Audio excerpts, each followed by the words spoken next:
नाज़रीन करام, आप देख रहे हैं सालार डिजिटल उर्दू पर आज का न्यूज़ बुलेटिन, जहां हम आपके लिए मुल्क और दुनिया की अहम और मुस्तनद खबरें पेश करेंगे।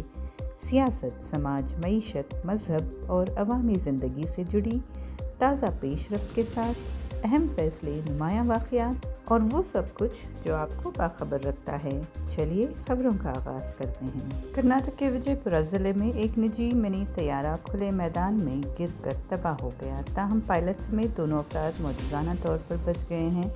पुलिस ज़राए के मुताबिक हादसा बाबलेश्वर तालुका के मैंगलोर गांव का है। ये 2 नशिस्तों वाला तैयारा रेड बर्ड एविएशन कलबुर्गी का था। हादसे से कबल दोनों सवार तैयारे से बाहर निकलने में कामयाब हो गए, जिसके बाद तैयारा ज़मीन से टकराकर 3 हिस्सों में टूट गया। हादसे में ज़ख्मी होने वालों की शनाख्त कैप्टन कुणाल मल्होत्रा के तौर पर हुई है, जो रेड बर्ड एविएशन में असिस्टेंट फ्लाइट इंस्ट्रक्टर हैं, जबकि दूसरे ज़ख्मी तरबियती पायलट गौतम शंकर PR हैं। दोनों को फौरी तौर पर करीबी अस्पताल मुंतकिल किया गया, जहां उनका इलाज चल रहा है। ज़राए के मुताबिक तरबियती तैयारा कलबुर्गी से बेलगावी की जानिब परवाज़ कर रहा था। शहरी एविएशन की वजारत के तर्जुमान ने तस्दीक करते हुए कहा कि red bird flying training academy का तैयारा बेलगावी एयरपोर्ट से तकरीबन 100 किलोमीटर मशरक़ में बागलकोट के करीब एक खेत में हंगामी लैंडिंग की। हादसे की तहकीकात शुरू कर दी गई हैं। वज़ीर आज़म के दफ्तर ने लोकसभा सेक्रेटेरिएट को हिदायत दी है कि PM केयर्स फंड, वज़ीर आज़म नेशनल रिलीफ फ़ंड और नेशनल डिफेंस फ़ंड से मुताल्लिक़ पार्लियामेंट में सवाल या मुबाहिसे की इजाज़त न दी जाए। PM ऑफिस ने लोकसभा के क़वायद का हवाला देते हुए कहा कि ये फ़ंड्स बराह रास्त हुकूमत हिंद के कंट्रोल में नहीं आते, इसलिए उन्हें पार्लिमानी सवालात के दायरे में शामिल नहीं किया जा सकता। हुक्काम के मुताबिक इन फंड्स में रकम अवाम की रज़ाकाराना अतियात से आती हैं और ये कंसोलिडेटेड फ़ंड ऑफ इंडिया से पैसा हासिल नहीं करते। ताहम इस फैसले के बाद शफ़ाफियत और जवाबदही पर सवाल खड़े हुए हैं। अपोजिशन का कहना है कि अवामी चंदे से चलने वाले फ़ंड्स पर पार्लियामेंट में बहस और निगरानी ज़रूरी है।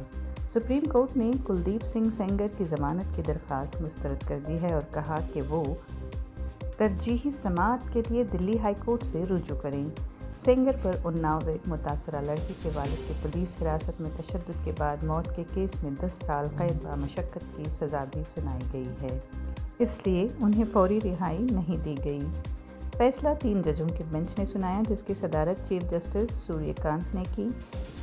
दीगर जजेस में जस्टिस जॉय माल्या बागची और NV अंजारिया थे। अदालत ने हिदायत दी कि दिल्ली हाई कोर्ट 3 माह के अंदर इस मामले की समाअत करे। सुप्रीम कोर्ट ने जोर दिया कि चूंकि सेंगर पहले ही उम्र कैद की सज़ा काट रहे हैं, उनका बुनियादी केस भी ज़ेरे समाअत है, इसलिए उन्हें फौरी ज़मानत नहीं दी जा सकती। अदालत ने मुतासरा के हक़ में ये भी नोट किया कि ज़रूरी कानूनी कार्रवाई होनी चाहिए और आरज़ी रिहाई ऐसे संगीन इल्ज़ामों में मुनासिब नहीं है। नई दिल्ली में 16 से 20 फरवरी को होने वाले इंडिया AI इम्पैक्ट समिट 2026 के लिए दिल्ली के 5 स्टार होटल्स में गैर मामूली तलब और कीमतों में ज़बरदस्त इजाफा देखने में आया है।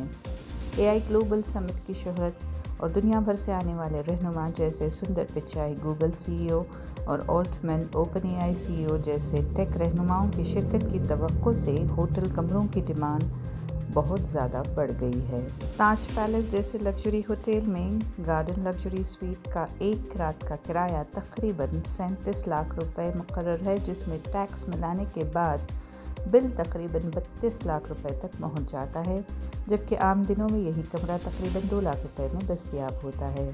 दीगर होटल्स जैसे अंदाज दिल्ली बाय हयात में स्वीट की कीमत 3.86 लाख रुपए तक है और the Lalit Eros hotel new Delhi और JP वसंत कॉन्टिनेंटल जैसी जगहों पर अक्सरियत की बुकिंग तकरीबन सोल्ड आउट हो चुकी है।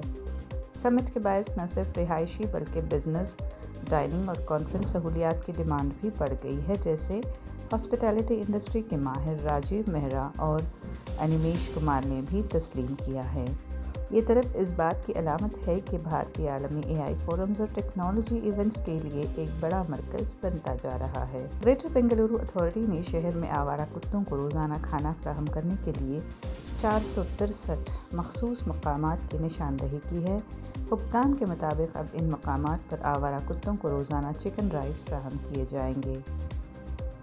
GBA کا کہنا ہے کہ اس اقدام کا مقصد سڑکوں پر بے ترتیب طور پر کھانا ڈالنے کے رجحان کو ختم کرنا ہے، لیکن کئی ڈاگ فیڈرز اور جانوروں کے حقوق کے کارکنوں نے اعتراض کیا ہے کہ یہ مقامات بغیر مشاورت اور من مانی طریقے سے منتخب کیے گئے ہیں۔ فیڈرز کا کہنا ہے کہ آوارہ کتے اپنے علاقوں کے عادی ہوتے ہیں اور اپنی گلی میں دوسری گلیوں کے کتے برداشت نہیں کرتے، اس لیے انہیں دور لے جا کر کھانا کھلانا عملی طور پر صحیح نہیں ہے۔ اور پھر یہ مقامات بے ترتیب چنے گئے ہیں اور ان میں سائنسی یا مناسب سوچ نہیں ہے۔ کئی علاقوں میں یہ فیڈنگ پوائنٹس مصروف سڑکوں، کچرے کے قریب یا غیر موزوں جگہوں پر ہیں جہاں فیڈرز کو اپنے کتوں کو باقاعدہ کھلانا مشکل ہو رہا ہے۔ جانوروں کے حقوق کے کارکن ارون پرساد نے تنقید کی کہ GBA نے مقامات منتخب کرتے وقت فیڈرز یا NGOز سے مشاورت نہیں کی، جس سے یہ عمل صرف کورٹ کے حکم کی تکمیل دکھائی دیتا ہے، حقیقت میں مؤثر نہیں ہے۔ گزشتہ سپریم کورٹ کے حکم کے تحت اب گلیوں پر بے ضابطہ کھانا دینا ممنوع ہے اور کتوں کو صرف نامزد شدہ فیڈنگ سپاٹس پر ہی کھانا دیا جا سکتا ہے، ورنہ خلاف ورزی پر کارروائی ہو سکتی ہے۔